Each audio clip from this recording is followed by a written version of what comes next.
Some Birds Go, written by Marcy Aboff.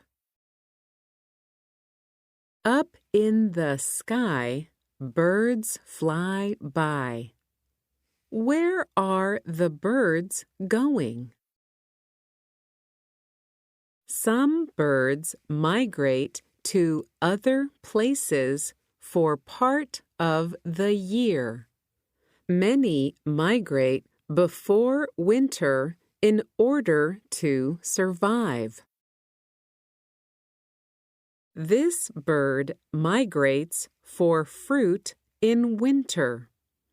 It returns for worms and insects in spring.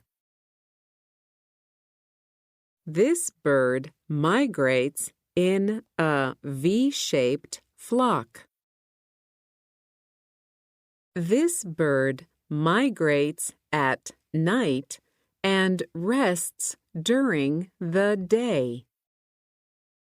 This bird migrates when the air grows too cold.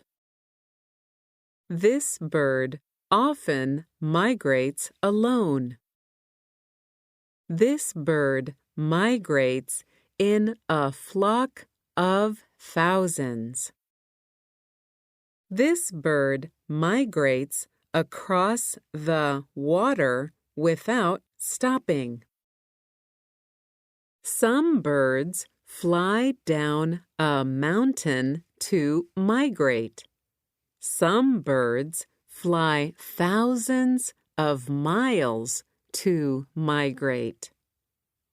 Wherever these birds go, they'll always come back.